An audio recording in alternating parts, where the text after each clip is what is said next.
welcome to another lovely talk on the PainFree podcast, A Positive Future for Health. And today we have the amazing Leticia, who is an extraordinary astrologer and many other things too. So she's going to reveal a little bit later. And where did I meet Leticia? So I meet all sorts of extraordinary people with amazing talent. And I met Leticia a few years ago at the Sun and Moon in England, which is a wonderful a week event of healing and connecting and community, all sorts of amazing things there. And I had a shamanic journey with Leticia. This evening, she's going to be talking about astrology, but she's going to be mentioning the shamanic journey and the other things that she does. So over to you, Leticia. Who are you? How do you do all of these amazing things? Hello. Well, I can tell you how it all started, and then I'll talk about how I do the astrology and why I find it so incredibly fascinating. I'm sorry the light's a bit low here, but I'm in Spain at the moment, so I haven't got a very bright light. Now, you'd think, wouldn't you, it'd be super bright because of the sun, but the sun's gone now. So, We can, so it's all good. so when I first, the thing that first attracted me actually to astrology, I had always been quite psychic and quite connected in a way that as a child I thought was normal. I thought everyone was like that. You know, everyone could hear what the bird was thinking or what the tree was offering. And, you know, I just thought that was completely normal until I found out most people don't do that. And in fact, that was shamanic, although that didn't have a label or a name at the time. But when I was 13 years old, I went to school and one day, and a girl came up to me and she said, "When's your birthday?" And I told her, "It is the 1st of May." And she had a book and she said, "Well, you are plodding, slow, determined, immovable." And I was like, "I'm not. I'm all over the place. Where are you getting this from?" And she said, "Oh, it must be true because it's in this book, and this book is astrology." And I thought, what a load of rubbish. so, so I thought, right, I'm going to prove her wrong. So I went home, I went to my local library, and I got out every book I could find on astrology, went home and taught myself to draw up a chart. Now, my first thought of what astrology was I'm this sign, you're that sign, which of course we can't all be exactly the same as a 12th of the population. So that obviously is not right. So I learned to draw up a chart, and the chart is really a map of that individual based on exactly where the sun, the moon, Mercury, Venus, Mars, and all of those were in the moment when that person became independent from their mother. So people often ask me, does it matter whether you are, a cesarean, natural birth, whether you were early, late? No, it's the moment you become independent. And that blueprint is a map. So I looked at this chart and I read what it meant. It was my chart, of course. And I thought, oh, that's really, really spot on. That's describing me, with all of the facets of the chart. And I thought, I'm going to do it again. So I did it again. And it was hard And work. that was I was going to say, it's a very complex thing to draw up a chart. And these days you can get like digital things, it's all sort of done for you, but it's Yeah. really complex. And at 13, and it was so accurate on your first one. Well, my maths was terrible. It was my worst subject. And I had to do logarithms and all sort to convert our time to a thing called sidereal time, called star time, and eventually get the chart with all the little planets on and everything. But it was so accurate. So I became fascinated because like, how can this work? So then I started doing everybody in the family's charts, and they were really accurate. Then all the friends' charts, and I got to the age of 20, and people started saying, "You should do this professionally. You're really good at this." And I thought, oh, you can't go around saying I'm an astrologer. It's, people will say it's a really flaky thing. But I put my toe in the water. I put a little card in the newsagent's window saying, "I will do your chart." And I had my first client, and we met in a cafe. And as luck would have it, this first client was one of these people that stays completely stumm, did not move a muscle of her face, did not nod, didn't confirm anything I was saying. And I just thought, well, I'm going to just plow on through describing herself through her chart because it's never been wrong. So I do trust it. So it took me an hour to describe everything about her, her life path, the way that her career should go, her partnerships, her relationships with her parents, and so on. It's all in the chart.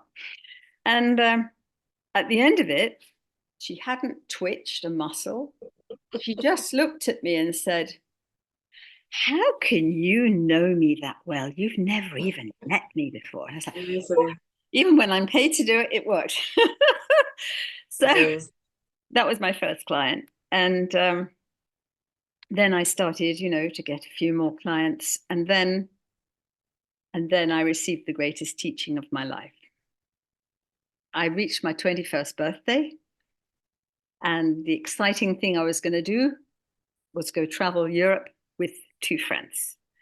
And we set off. And the first place was north. We went to the Netherlands, to The Hague, and then we were going to go all the way down south. But the house we were staying in was set on fire by a crazy neighbor. Oh, And wow. I nearly died. So in that moment of seeing that I was about to die because I couldn't breathe, I was in smoke, I was stuck, an extraordinary thing happened that I knew nothing about prior to this. As I went down a tunnel to a bright light, and the light emanated total unconditional love, a love beyond anything you could ever imagine in your life on earth. The word unconditional doesn't even describe it. It was just the most incredible and beautiful love, and so welcoming. I did judge myself, but I wasn't judged by the light. I judged myself as having fallen short, hadn't done this that I was going to do. I'd done that I wished I hadn't done. But what came back to me from the light was total unconditional love. Amazing. It's really funny you should say that because recently I've been looking at a lot of. I've read your book. Do mention the book because it's amazing. It's really, really helpful. But I've been looking at a lot of near-death experience, NDE, as it says, isn't it?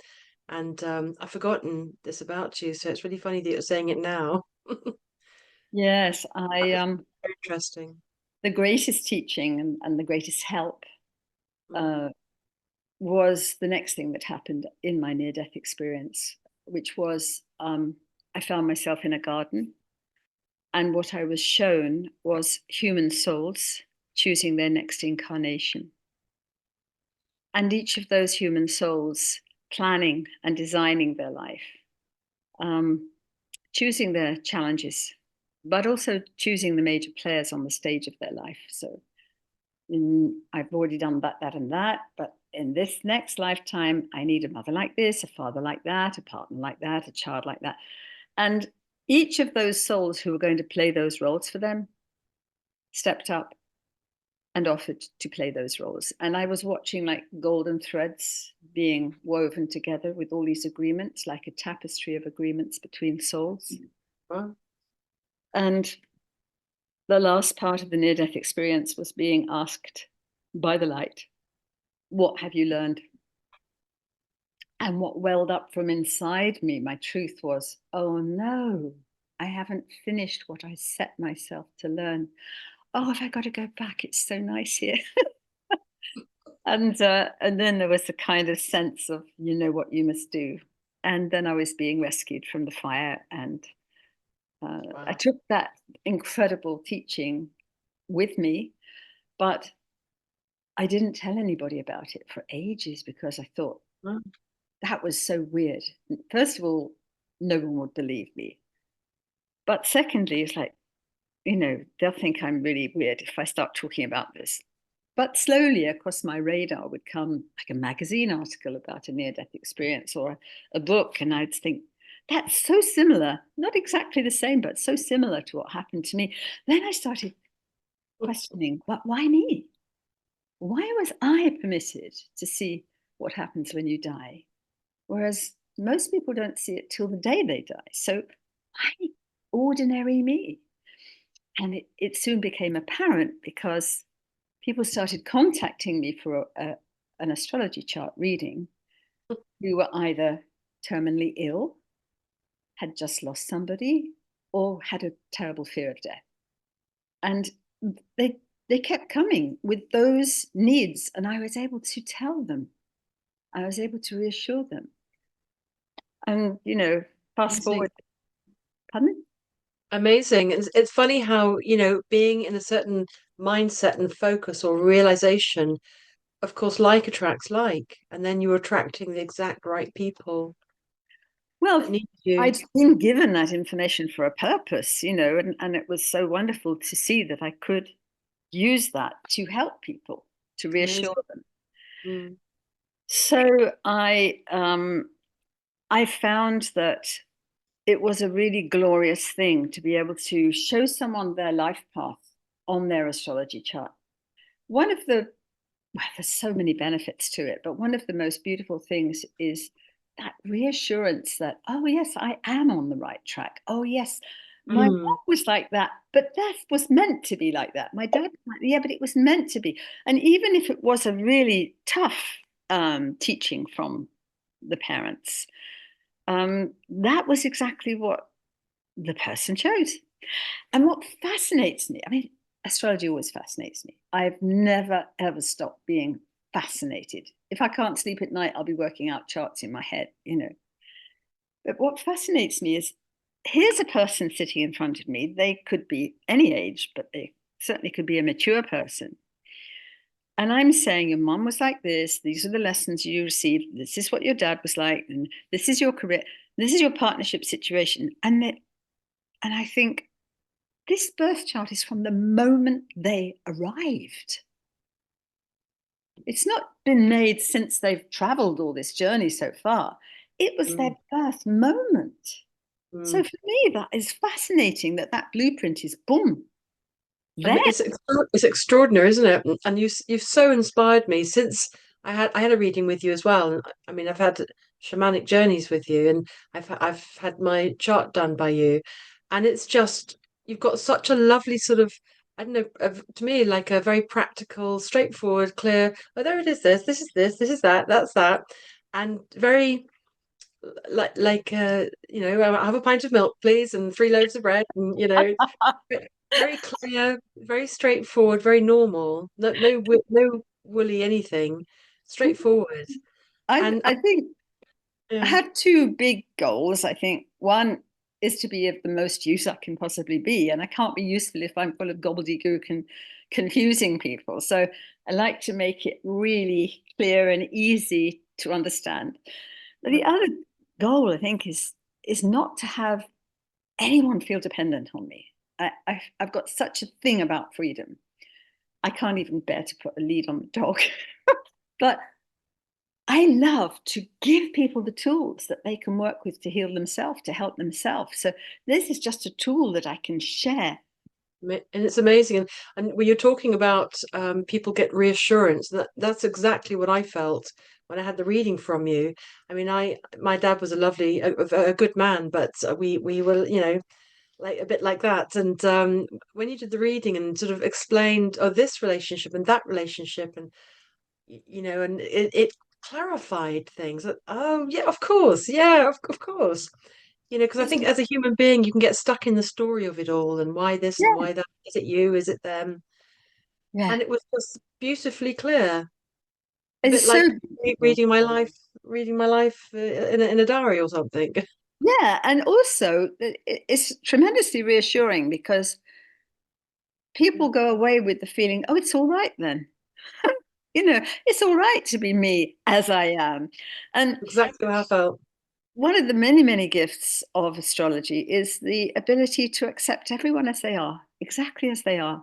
And it helps you to relate to other people because perhaps in relationship, I specialize in doing partnership charts, and seeing how people relate, where the clashes might be, where the harmonies are, and helping them to relate to each other better. Because you can't make someone be what they're not. But what you can do is stand back and go, oh, I see. That's why you're like that. And therefore I accept that. And we accept people better. It's wonderful. It's wonderful. It's a wonderful tool, as you say, and it gives reassurance, clarity, Yeah. and acceptance of yourself, doesn't it? You do. You give it. You help someone feel like, oh, I'm normal.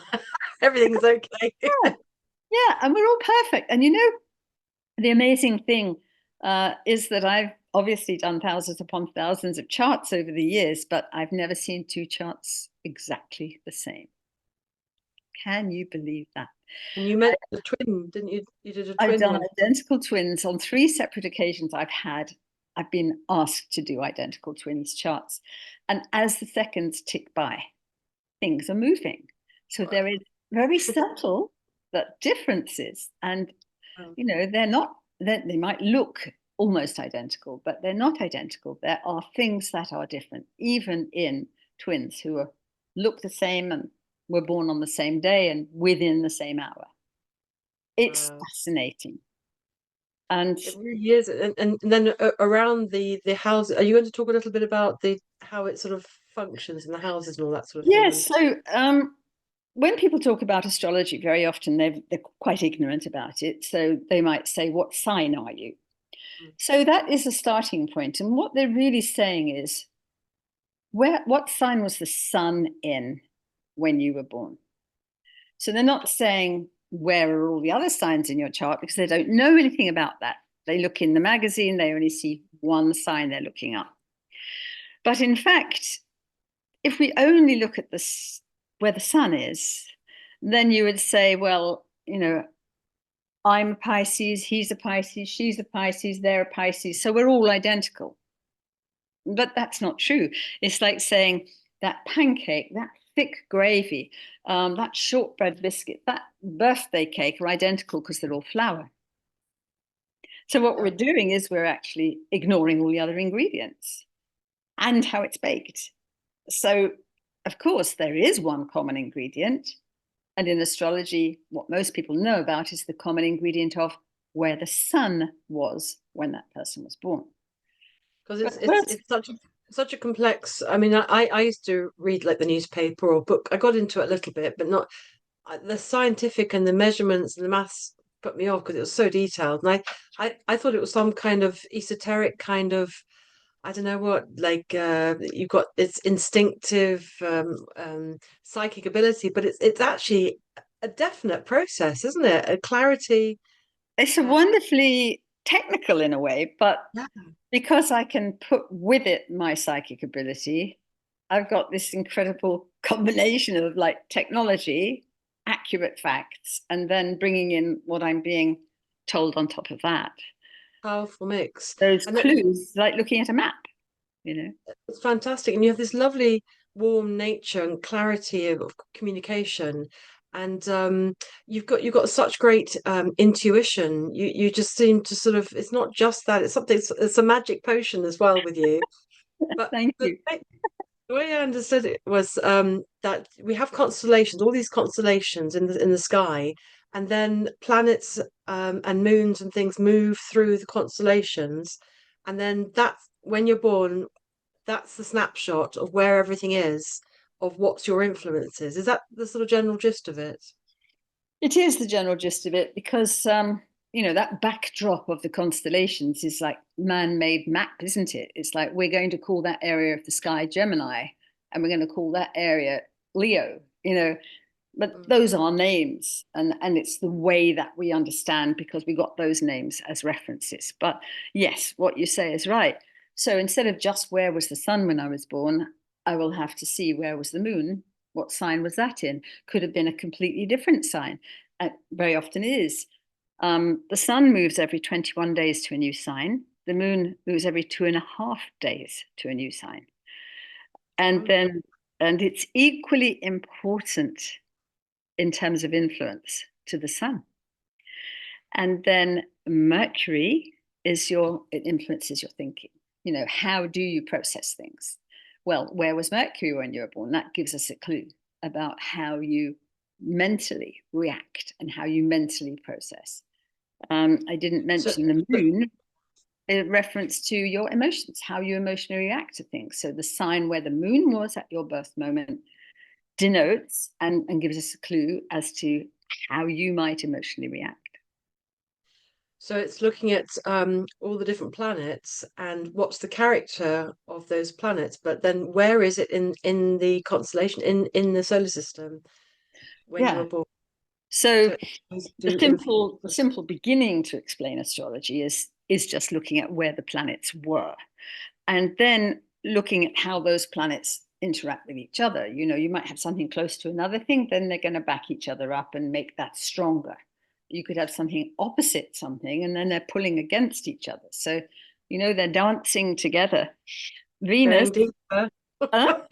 It's going deeper and deeper. It's going deeper. And then Venus is the planet that rules, we call it the planet of love, but actually it's what you love rather than who you love. So it's the things that you love. Oh, I love to do that. I love to walk in the countryside, or I love to watch a movie, or I love to have a warm bubble bath or something, and you can see the person's natural love of things there, what they love to do, what they love to have. And that's Venus. And then Mars is our essential power.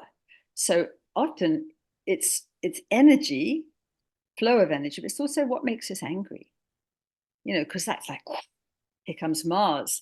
And it's fascinating just knowing the sign that a person's Yeah. Mars is in. You understand what triggers them to lose Mm. it.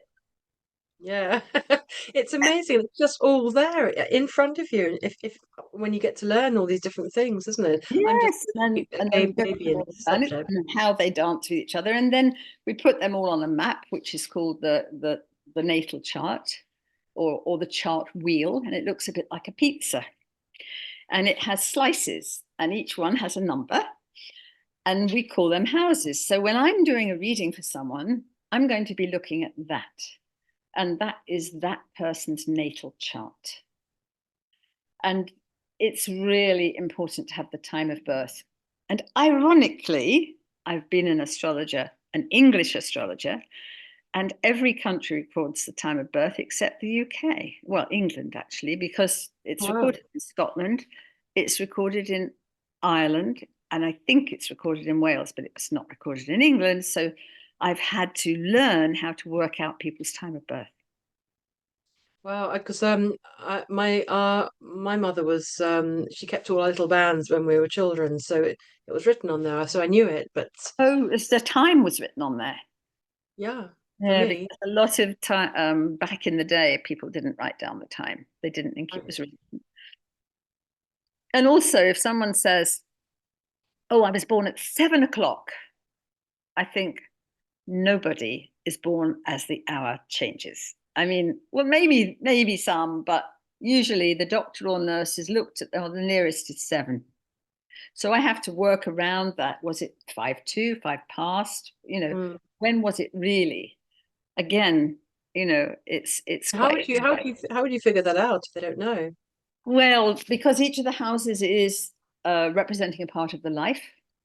So I do have to quiz the person a bit and say, what was your first career? What did you do? That mark for me, that denotes the 10th house, which is career, and then it can come round to the first house and see the beginning of the chart. But it's complex. Mm. But I do, and I have. But it is amazing. Years ago, um, I I was married to a journalist, and he had the in on various, magazines, newspapers, and radio. So I was getting myself into magazines and newspapers with my astrology. And then I asked LBC Radio in London. I said, "Will you haven't got an astrology slot? You need one, and I'll do it." And they were like, "Oh, I don't know. We're Really? not sure if we're going to do a forecast for everyone." I don't want to do a forecast. What I want to do is an astrology chart on air. So they said, "Well, what do you mean?" So I said, "Just get the listeners to write in with their date of birth, their time of birth, and their town I they bet live, they love that. and then pick one out of the mailbag. I don't care who, just, give me their details. I'll prepare their chart. I'll meet them for the first time as we go into the studio. And then live on air, I will tell Wow. them all about themselves. It was such good radio. Wow. And Fantastic. I loved it. And in fact, funnily enough, I had asked them if I could have this slot. And they said, oh, yeah, well, when one becomes available, we'll let you know. And many months went by. And I'd just given birth to my third child. And they called and said, we're ready for you. Oh So my I gosh. actually traveled. Wow. I would breastfeed my baby, go up to London on the train, hand baby over, go into the studio, give it another breastfeed, go into the studio for an hour, come out, breastfeed, get on the train and go home. Goodness me. I loved waking people up to what astrology really is, you know. Yeah. Wow. Because I think most people think it's fairly general, like I did, or something esoteric. I couldn't sort of get my head around it, and just looked too complex for me. I couldn't figure it. It But really, oh look, there's a light. ah, It really is. I'm trying to get light, but I've got this little lamp. It really that's is fine. a stunningly accurate and useful It tool. really is. It really is, isn't it? And It's not all woo woo. no, not at all. It's a definite process. And so, around this pizza wheel, so there's 12, is it 12 houses, 12 Yes, signs? yes. And so in the wheel, can you see like the whole life, like naught to death? Can No, you see, no, it's not like can you see that. it like, so it's different aspects of that I person should as have they one go to show through? you. An astrology wheel is each of those little pizza slices is a called a house, and so house number one is really about the person's gifts, what they came to share with humanity. House number two is how they handle money and how money comes to them, and how what they're more likely to want to spend it on, how they behave with money. Here's an example. If that person's second house is in Capricorn, they're incredibly practical, grounded, need something tangible. They will buy a house, they want property. If that person's second house is in Sagittarius, they are so optimistic that they just say, it doesn't matter if I spend that because tomorrow that will come in. And it does. It always does. People with Uh, Sagittarius in the second house have got this incredible relationship with money whereby they totally trust that what goes out will come in, but then what comes in will go out, and that it will just do that. And it does. So it really depends on what sign is in that house is in, you know. yeah, So the it's so, third house, sorry, it's amazing, isn't it? So the exact same planet, but in different houses, a massive difference. massive difference, you know. Mm. So we need to know when the person was born. And then I work out not just the sun, the moon, and Mercury, Venus, Mars, and all of those, also the ascendant. And the ascendant is the angle on the horizon at the moment of birth. That changes every hour. And there are 30 degrees. So if that person's born then, that ascendant might be 1 degree of Taurus. If they're born half an hour later, it could be 15 degrees of Taurus, and so on. So then I know whether the sun or is in that house or that house. It's complex. But to talk about the ascendant in a simple way, the ascendant is the veil between your inner and your outer world. How you receive things from outside of yourself, and also how you express yourself through that veil. So let's look at someone with ascendant in Cancer. Cancer is one of the water signs. All the water signs are incredibly sensitive. They are the most sensitive. And each of them develops a method to protect themselves. So Scorpio develops its hiding and sting. Cancer. Pisces develops the method of, I'll just go off in the other direction to avoid this. I'll just swim away and confuse the issue. Cancer is the crab. So they develop the hard outer shell. Okay. Now you meet someone with ascendant Cancer, what you're going to see is the shell. You may not know that person inside because they may not trust you enough to let you in. So if their ascendant is in Cancer, they will be very lovely and very kind, because the Cancer is a very nurturing and kind sign, but you might not see what they're feeling truly deeply because they have to keep it protected. However, the underbelly of the crab is quite vulnerable. So if the emotions get too much, the crab shell can get very tight, the back can be a problem, or if people get to them, the stomach can be a problem. So that's just a little insight into ascendant in Cancer. It's fascinating, isn't it? Because it's how somebody is affected, but through the body and their behavior or with other people. It's everything, isn't it? And the ascendant is also what we look like or how we appear in the world. So again, if you have someone whose ascendant is Cancer, they're going Mm, to appear quite self-possessed. You'll see the shell, but you might not see how deeply sensitive that person is until you get to know them better. mm.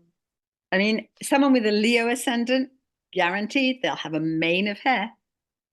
Honestly, you can. If I don't know someone's ascendant and they have a mane of hair, I go Leo, definitely. Well, the Leos I'm thinking about at the moment. No, Yeah. Leo ascendant. Oh, Leo ascendant. Yes, not Okay. Leo sun sign, Leo ascendant sign. Very, Oh, very big mane of hair, mostly. okay. And not the sun sign. It wouldn't. Leo sun sign wouldn't Not have the same. necessarily. Not necessarily. My daughter is a Libra. One of my daughters is a Libra, Mm, but her ascendant is Leo, and mm. her moon is Leo. So she's more Leo than the sign that she was born under. Wow. She's very Leo, and she does have a mane of hair. Her hair's very thick and abundant. Yeah. Her Leo ascendant, but the Libra does come out, and I have a joke about every sign, you know. Mm. And my joke about Libra is the peace lover who argues more than anybody else, because Okay. Libra has to keep the scales in balance. Yeah, it's balance, isn't it? So if I say to my daughter, "Oh no, it's raining," she'll say, "Yes, but the flowers need it. So you've got to get the balance." Not going to My son's, agree. Um, yeah. and so I tease her, and she doesn't realize at first that I'm doing it, but I jump to her side of the scales, and in the end she goes, "You're doing it again, aren't you?" And I What do you, laugh. what So do you say but then? So, the flowers need the rain. And I go, "Oh, yes, we really are glad that it's raining because of the flowers." "No, but it's probably too much rain." And then we go back and forth like that. And it's so funny until oh, she realizes that I'm playing. my son's Libra as well. And when you told me that, you told me I heard that story before, and because you explained it before, and then I thought he does that. I thought it was like a natural child, mother, child, parent balancing thing. So you're stop you being in a bad mood or something, bring the balance. But now you've said that, I thought he does that. He Everything I does say, that. yeah. The other Libra thing is they're incredibly good at debate. I mean, it is a natural gift to be able to point out the opposite, and also naturally good in law. The scales of justice, they will see the other side and they will bring forth the other side. So, that's just Libra, and that's just having strong Libra in your chart. Mm. So it's So, the sun sign where the sun is when you're born. That's your sun sign when and you're where the born. moon is your moon sign, which can be a completely different sign. Gosh, So and then the we have to ascendant. put these things together in the mix and then Mm. see what we get. So these are the first sort of things that you look at then, the first important planets or stars that you look at. Well, I look at where the Mm, planets were, in what mm, constellation they were, and what that influence is on that person. And if I see a lot in one sign, I know that that's a strong characteristic. If I mm, see opposing signs, usually when you have opposing signs in a chart, you might have. Let's look for opposing signs. Well, Cancer, you were nodding. Um, so Cancer and Capricorn are opposites. Supposing you had both those in your chart, then when you're young, there's a lot of confusion. Do I want to flow or do I want to dig my heels in? Do I want to be practical or do I want to dream? And then as you get older, the two opposing signs will blend. And then you're just very much more balanced, not extreme in either. Cool. It's so great. It is amazing, there are there's a lot of ancient stories about the constellations and been around for thousands and thousands of millennia, and lots of Greek legends about it and Roman legends about all these different things. Do you bring Yeah, that into your reading as well about, I don't know, Mercury thing and no? I don't. I never have anything to do with that. I don't talk about that. I just talk about the person and their life. Yeah. But I did get a little bit involved with the mapping of the planets when 2012 was coming because it was a time when people were getting a bit panicky. You know, what's happening? Is the end of the world coming? People were, especially in America, Mm. um, they were very were scared. Hold on a second, I'll have a cough. Gone dry. Mm. All that talking. So I instinctively thought, well, let's have a look at what's happening planet-wise. And in fact, for Earth, the ascendant was changing. And we were moving into, what does Hare say? The age of Aquarius is coming. And we were actually moving into the age of Aquarius at that point. Oh What wow. does that mean? What that Mm. means is that the ascendant sign for our planet Mm. changed from Pisces into Aquarius. And it changes every 2,165 years.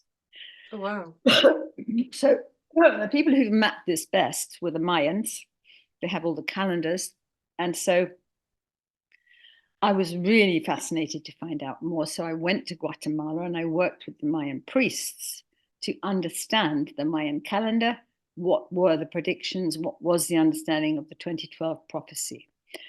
And I ended up running a conference on that. And it was really interesting. And that's to do with the ascendant of the planet. Wow. So how do you do the chart of the planet? I don't understand how it's. So if you were to look at a person's ascendant sign, Mm, what you're actually seeing is what's going past the horizon mm, in that moment when they're born. So on the Mayan calendar, when they mapped the Earth, they were mm, saying what is going past the Earth's ascendant. mm. Don't ask me how they did it, but they did. and um, and that moves, every 2,165 years to a new sign. And Aquarius is all like humanitarian things. Yes, and again, I keep saying the word fascinated, but I am so fascinated because I'm now watching the Aquarian age unfold. And Mm, let's look at what the Aquarius energy is. It is humanitarian.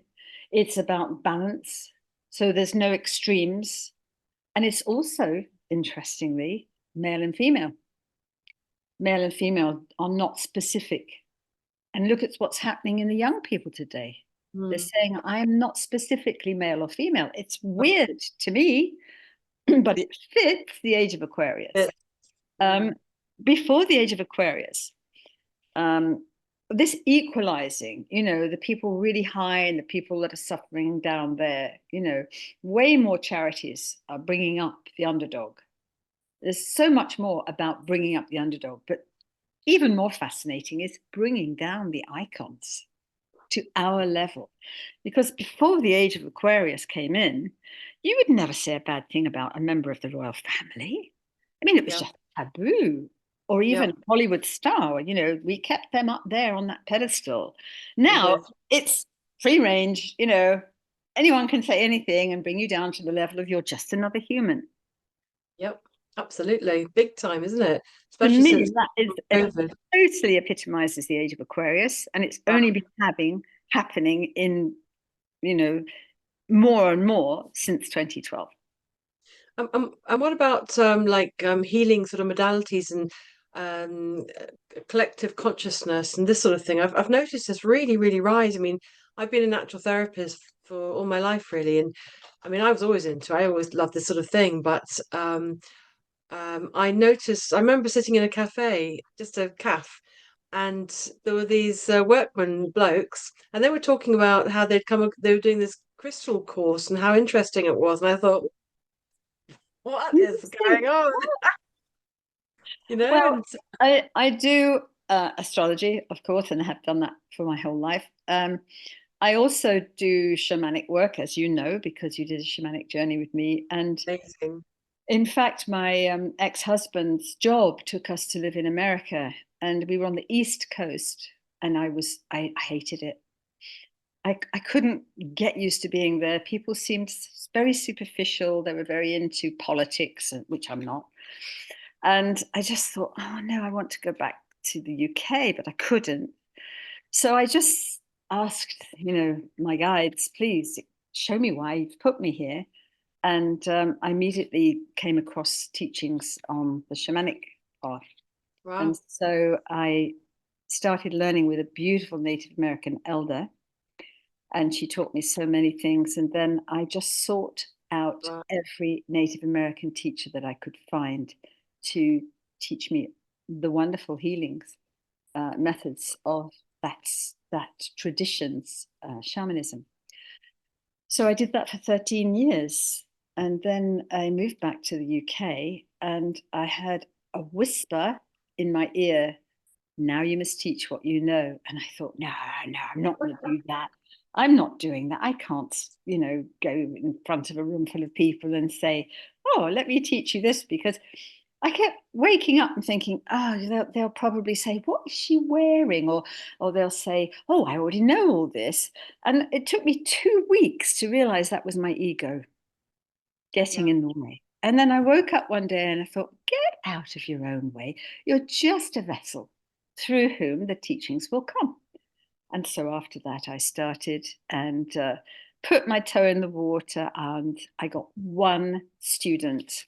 And I thought, oh, I don't have to do it. And I had a lovely mentor, beautiful shamanic teacher. And I spoke to him and I said, oh, I don't have to do it. I've only got one. He said, yes, you do. That's a cop out. I was like, really? And anyway, they came, the people came, and then I started running training courses in shamanism. So to combine Fantastic. that with astrology is very beautiful. And And could you explain a bit about shamanism for those that don't know? What is shamanism? well, What it's the do they it's the expect from ancient you? way that people used to connect with spirit by understanding that everything in nature has spirit. And everything in nature, if you allow it, will give Mm, you help, support, and messages for your day. So if you have that shamanic mindset, you will see and hear things in a slightly different way. And then there's many things like techniques to journey, which you did at that yeah, it festival to the rhythm of the was drum. amazing. It was Uh, beautiful. And we, and we all we all lay down on the ground, and it was a beautiful day. And you took us on an inner journey. And as you Mhm. said, beautiful drum was playing, and you said go down to the roots, and then down here and into this, and I can't remember half of it, but it was amazing. And I think it was meet your spirit animal, or go and pick up Power something animal. power animal, and then I can't remember, but it was wonderful and just felt really good. It It's was really really lovely. And really lovely. Mm, yeah, so my teacher, my first teacher, this mm, beautiful Native American elder, she was also highly educated. In fact, she had a degree in anthropology, and she was very down to earth, grounded, real person. So when she started teaching me, and she did the drum, and I did the journey. Then I went to her and she said, so you remember what we do? And I said, yes, you drum. Then I go to my subconscious. And she said, stop right there. This is not your subconscious. You are actually going to mm, another dimension. mm, And I thought, well, if she believes it and she's so grounded and so normal, I got to believe it. And so mm. after that, the barriers were out the way, and then I was able to do that. But shamanic journeying is just one of the things that you learn in shamanism. And I'm still teaching courses. And so if anybody's interested, let me know and I will sign you up. And I'll certainly put all the details how to get in contact with you and the different courses you offer, and let me know what you want to put out there to everybody. And I'll put that out with this recording so everyone can get into contact with you about Thank to have an astrology reading, to have a shamanic journey, and also healing. Can you tell us a bit about your healing? Tell us about it. Yes, as a shaman, I do shamanic healing, and I discovered that I have a gift to see within the body. So if the person comes to me with a physical problem, then I will allow myself to see what the cause is. And of course, there's no point treating the symptoms. You have to go to the actual beginning. Absolutely. Amen to Um, that. and Absolutely. very often, in fact, I would say 100% of the time, whatever the person's problem is, whether it's mental, emotional, physical, or spiritual, the cause is loss of power. That is the Interesting. ultimate cause. And the loss of power, Wow. many times, you can see the root. And I have this ability, which just comes to me, where the person may be talking to me about that thing over there, but my mind goes to this thing over here, and then I get this key that comes in to unlock the problem. So the key will then focus on that. So maybe the person is talking about a pain in their knee and that they don't know why because they were fine last week, but da, da, da. And then my head will go, I'll see a picture of them at 4 years old and their father shouting at them. And I'll say, tell me about your father. And I've got the key coming in from there. So it's it's quite beautiful. Like, I'm really, really Yeah, grateful to be blessed with this gift that I can home in on. There's the root. There's where it all started. It's not where they think it is. Um, absolutely. so And that's one kind of healing. And I'm also incredibly blessed because I have the love of my life with me, and he is a shaman, and we work together. So I don't work with him in the astrology because he's not an astrologer, but with the shamanic healing, unless the person requests otherwise, we will work together on the patient, and he brings his own incredible gifts. And he was trained by the Inca, so he brings the South American tradition, and I bring the North American tradition, and we combine them. wow, And really powerful. Amazing. another healing we do, which you've now experienced, Mm. which is clearing of ancestral patterning that causes Yep. blocks. Hmm. And how that came about is a really lovely story. Do we have time? Yes, yes, we've got another 10 minutes. Absolutely. Okay. So Yeah. I was teaching, I was training shaman, and there was one lovely lady, quite eccentric lady, who could not journey. No matter how hard she tried, she could not journey. But she had this ability to prophetic dream. So she phoned me one day and she said, oh, I've had a dream and it's about you and it's really important and you have to do it. It's a mission for you. And I was like, okay, what is it then? And she said, well, you're in this pickup truck, but it's not England because the driver's on the other side and it's nighttime and you're going up this mountain and there's something at your feet and I don't know what it is, but you stop and you get out and you pick this thing up and you uncover it. And she said, it's a huge skull made of crystal. And then you lift it up, and there's a conversation in lights between the skull and the cosmos. And she said it lasts for ages. And she said, and it wasn't even heavy. I still remember her saying that and thinking, this is a dream. Anyway, Yeah. she said, and then it's done. And I don't know what it was, but it's something you have to do. Right, thanks. So, what do I do about that? So, I sat quietly and focused that evening. And I said to my guides, please, what is this about? And the phone rang. And this lady said, I've got a Mayan priest coming to do a talk in my living room tomorrow night. Would you like to come? And I thought, this is the answer. So I said, yes. I didn't know why it was the answer. And I said, who are you? And she said, oh, I was a client of yours 5 years ago. So I thought, okay. Wow. So I went, and there was this Mayan priest and his translator. And in the coffee break, I went up to her and I said, oh, would he come and talk to my group? They'd love to, you know, receive teachings. And they'd been talking all evening about the Mayan calendar. So she said, yes, what do you want him to teach about? And out of my mouth came crystal skulls. And she said, oh, so interesting. I have two ancient artifacts that have been, I'm the guardian of in Guatemala, and you must meet them. And then she started saying, right, well, we'll have lunch and I'll explain it all to you. So we had lunch. She explained, she said, come to Guatemala. I went and I did the ceremony, which was the fulfillment of that prophetic dream. I had 4 of these artifact skulls at my feet. It was dark. All the Mayan priests had called in all of the spirit guides, the nahuals, and then it was over to me. So I picked up the first one, nothing. Picked up the second one, nothing happened. I picked up the third one, and now I'm thinking this is going to be a big anticlimax after all this. I'm just holding up this nothing, 0, 0. Picked up the fourth one. I went into a washing machine. I started this. And I was holding up this skull, and I hear, are you physically strong enough to take this? And I'm thinking, I don't know, what is it?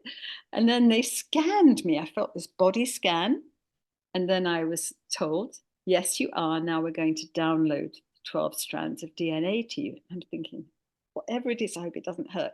And I'm still holding up this crystal skull, and whatever's happening is happening. And I'm still in the washing machine. And then it stopped. And I heard, now it is done. You have to go and upgrade the DNA of humanity. Just that. So I put the skull down and I looked, and there was crowds of people around the fire, and I'm thinking, humanity, that's an awful lot of people. So I thought, I know, I'll transmit it with a hug. You can get a lot of people with a hug. So I thought, and I was told, no. Oh, I could do it like this, front and back. I'll just do that. And no. I thought, get out of your head. You'll be told. So I just left it that I would be told when the time was right. And a year went by.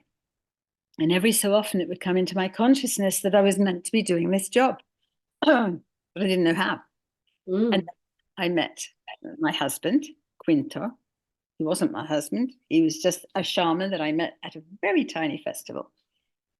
And he didn't know anything about me at all. And he just said, I've got something to show you. And he opened this little box, and there was these rows of little tubes, glass tubes. And I thought, my grounded, skeptical side said, yeah, he's going to tell me there's something special about these ordinary glass tubes. So I just, and he said, may I put one in your hand? Tell me if you feel something. I said, go on then. Put it in my hand. I went back in the washing machine. I said, what is this? It's really connected to the cosmos.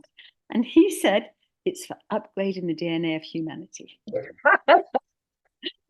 And that's why we're still together doing this work after 15 years. Wow, love it. I love it. I love the synchronicity. And it's almost like we're here in a game, isn't it? That we don't, our spirit has chosen to be here and exactly as we are. But it's like we have amnesia when we come here, and it's like it's revealed to us, and there's a magic moments and these amazing apparitions of moments of meeting and things. Yeah, and so that is another form of healing that we do. We do that one.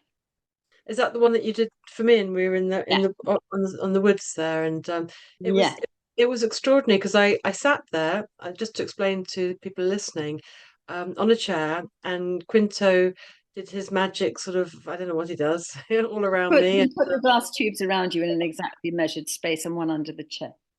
Then he took the last 2 tubes and spun up the energy.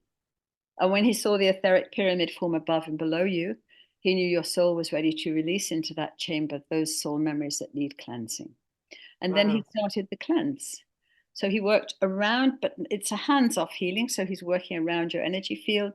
Yeah. And the way he describes it is, these are negative memories with a negative charge. And the encoders, which are encoded with thousands of filaments of light, have a very minor positive charge. So any negative memories that have come through from ancestral trauma are neutralized. So nothing is removed, but the negativity is neutralized. Mm. So while he does the cleanse, I channel, as you know, Yeah, two of your yeah, ancestors and then give you the yeah. feedback at the end. And it was amazing because I remember I've done it twice with you. This what do you call it? This It's got a long name, pyramidal okay, memories transmutation, but its short name, you love, is PMT. BMT, the right kind. And then afterwards, then you were in another place writing down the story of my ancestors. I Uh, what I do is I mm, ask two of your ancestors to come through, specifically two that will tell me what happened to them that was so traumatic, and they never dealt with it at the time, mm. that it has come down every generation to affect you, either by blocking where you're trying to go or causing repeated negative patterning that is not useful. Well, it's extraordinary because you changed my life. The first time I had this, I had a burning passion to share my pain-free methods that I teach today, and I I was very stuck and frustrated and even I still feel it sometimes these days that I feel like people are not listening and how do I get this across? This stuff works and how I was new at marketing online. First time I'd come on to online marketing and trying to get the word out there and reach people who need my help. But it was as if I just wasn't believed or blocked or something. And you talked to me about one of my ancestors. All her family died. Basically, everybody died from some disease that turns out to be it was an illness from the water from the well. But the family was getting blamed, and she was getting blamed. Why? Because her family were one of the last ones to die, and she was helping everybody. She was healing everybody, and helping and helping people in some way. So they thought that she was the witch and she was the one who was causing the problems. And the way that you told the story and it was revealed, and you explained and you talked through it, I could feel it. I could Mm. feel like, yeah, that's me. That's it. That's my relative. I feel it, and it Mm. really changed after that. Yeah. I started to get clients and started to work online, and it's just gone from strength to strength these days. And I have clients all over the world now. I'm going all over the country giving talks, and I'm so thrilled to be living my dream and what feels like my path. But I never would have known that. I would have been pushing against this skepticism and things. I changed things in my working environment. I was trying to convince people, and that never works. And talking to people who are the wrong sort of people that were never going to be interested in my kind of healing method. And when I heard this story, it was like, oh, now I get it. But some should, It's so beautiful. The channelings that come through, and we do, we also work at festivals and we see people there. And when the channelings come through, they're so appropriate. But mm, if I was just using my human self, I might look at that person and think, this can't. And I often do think that this can't apply to that person. This channeling that's come through, how can that? And then it is, mm. it's bang on. So I've learned to trust the channelings completely, It even if was for me great. they don't seem right, but they're always right for the person. That's the thing, isn't it? Our human the ego gets in there, the thinking mind gets in there, just gets in the way. But Our if we can just humanness, yeah. our humanness, I call it humanizing, gets Yeah. in the way, And doesn't it? Get I stuck. remember my dad, bless him, he lived to a ripe old age. And I remember going to visit him in his little bungalow, and he was 100 years old then. Wow. And he was always quite a quiet, calm, philosophical type of person. And he was sitting in his chair, and I was sitting on the sofa chatting. And he said, my brothers and sisters have all gone. Most of my friends have gone. Why am I still here? And out of my mouth came, because you've still got something to learn. And I thought, here's this wise 100-year-old, and I'm telling him he's still got something to learn. But I believe that is the truth, that we set a path, and until we've completed what we set for ourselves, we can't. we can't go. So, you know, even a wise elder still has something to learn, or they wouldn't be here. Exactly. And also, you know, I treat people, I work with people with serious long-term chronic pain and conditions and things. And Mm. they get really stuck in the story of it. And it's always easier as the observer because, Yeah. you know, you see the patterns and the connections, whatever. And I'm always fascinated how we get stuck in story, but it's just story, and we get so physically, emotionally, mentally involved in a story. But you know, if we can meditate or do these shamanic journeys or look at our astrology chart and get some clarity about what are we doing here, what's our purpose, why are we Mm. with this person or this circumstance. And I Yeah. think it takes so much suffering off somebody because it gives you so much aha, so much awareness of yourself and of your Yes. life and of your journey. It makes sense, just to me. Yeah. And And that so, is the purpose of all healers, mm, is to help that person to not suffer anymore, yeah, you know, definitely, to handle their suffering better, you know, to recognize that, you know, there's a purpose to everything, and that they absolutely. are on the right path, and that their journey, you know, is a beautiful thing. Absolutely. What a beautiful note to end on because we've just come to the end of the call now. And amazing, Letitia. Really beautiful. And what a lovely thing to end on. And if we do we have any questions before we bring this to a close? So pop your questions in now if you have a question to ask Letitia. And so I'm going to be sharing this recording, of course, and with how to get in contact with Letitia to get an astrology reading or a shamanic journey or a shamanic healing, perhaps with you say your husband's a Quinto, am I saying Oh, that right? Quint, Quinto, look, Quint. I have that. Ha ha. So I'll put all those details with this recording so everybody can get in contact with you. And Yes. I do thoroughly recommend Letitia, and for anybody stuck with illness, stuck in their lives, do get in touch. It's a really beautiful experience, and I think I haven't had the healing from you. I guess that's next next time I see you. Yes, if you ever feel you need a healing, physical healing, then you know where to come. Fantastic. So just to finish off then, thank you so much everybody who's watching this, who's attended on the call. And Letitia, amazing, really beautiful. And thank you so much for your presence and your lovely soul and your beautiful journey and how it's all come about and all these beautiful skills that you offer to people. Thank And you. amazing. Thank you so Thank you much. for having me. You're welcome. You're welcome. So on that note, have a lovely evening, everybody. Thank you so much for joining us. Bye. Bye for now.